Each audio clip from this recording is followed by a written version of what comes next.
Hi, everyone. Hopefully at this point you've worked through the 3 example exercises in the notes worksheet for section 8.3 and watched the previous video, which shows you how to use the linear equations checklist to solve linear equations. In this video, I'm going to show you a strategy that we will use to eliminate fractions in linear equations. Okay, and so the way we're going to do that is by using the least common denominator. See, what we'll do is we'll end up multiplying every single term in the equation by a strategically picked number. And that number is going to help us eliminate the denominators in these fractions so that the fractions go away. And that strategically picked number is the least common denominator. That is the number that is going to help make the fractions go away.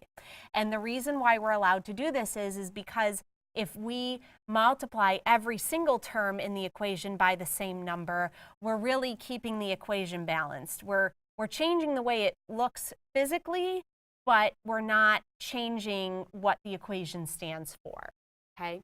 So if we take a look at this first linear equation here and all the fractions, look at your 3 denominators, 2, 2, and 3. Let's first think of what the smallest number is that 2, 2, and 3 both divide into. And that number is 6. So my LCD of those fractions is 6. And that is the number that I'm going to multiply every single term, whether it's a fraction or not, in this equation by. So I'll multiply x by 6 plus 6 times 1/2. That's going to equal 6 times x over 2 minus 6 times 2/3, okay? Now what I'm going to do to help me out is any 6 that's attached now to a fraction, I'm going to put over 1. I can do that. Doesn't change the value of my number, but what it does is it also makes it look like a fraction, and that might help me visually as I'm multiplying through things, okay? And now I'm going to simplify each side of the equal sign, much like we do with our equation solving checklist. You can even put in your wall at this point, okay? Nothing to simplify with 6x. For this term here, 6 times 1/2. I can either reduce as I'm starting, here I'll move over here so you guys can see me. I can either reduce as I'm starting to multiply, or I can reduce after I multiply. When we multiply fractions, it's numerator times numerator, denominator times denominator. 6 times 1 is 6, 1 times 2 is 2. 6 over 2 reduces to 3. Or I can reduce first.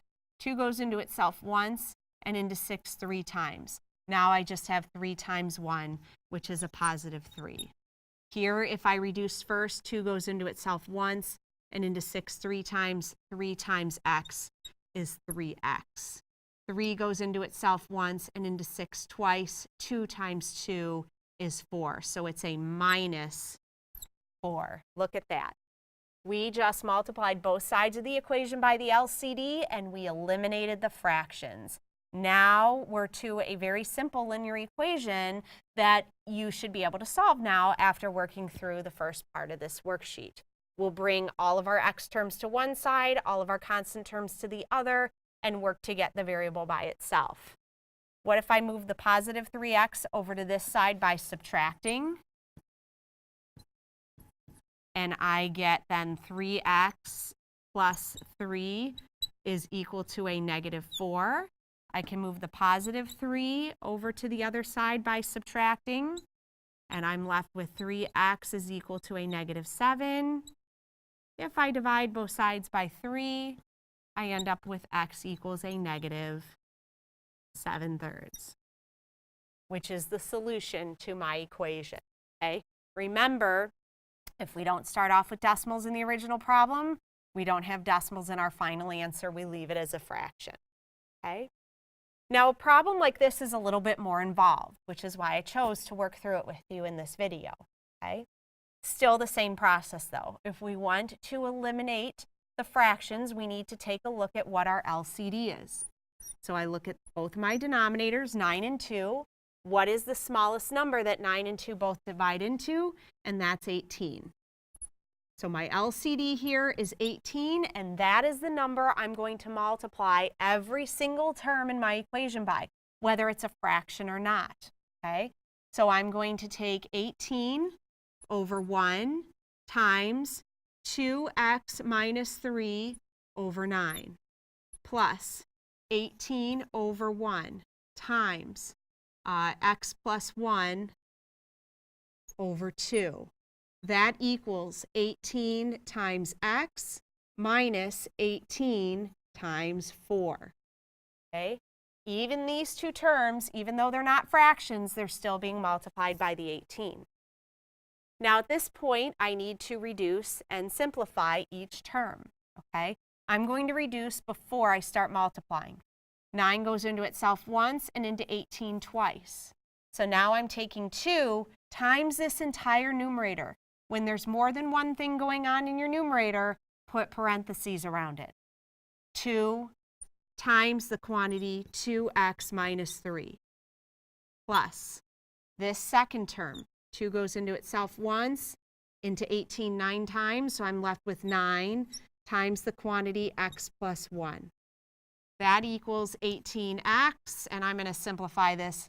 Negative 18 times a positive 4 is a negative 72. And at this point, I've now eliminated all of my fractions, and I can continue solving this equation as I normally would. We'll distribute, combine like terms, get the x's to one side, constants to the other, and find out what our variable x is. I'm going to rewrite this so you can see that better. Okay? When you do that, and I'm going to leave this to you as an exercise, okay? Make sure you watch your negatives. Don't forget this is 2 times a negative 3, okay? And over here we're subtracting that 72, so you'll want to think about that when you're moving it, if you end up moving it from one side, the equal sign, to the other.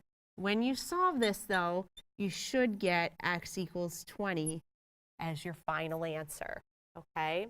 So hopefully these two examples help you work through the problems in the second part of the worksheet that have fractions in them. And there's another video that you can watch that will help you learn how to eliminate the decimals in linear equations. Okay, so you can work through part 2 of the worksheet.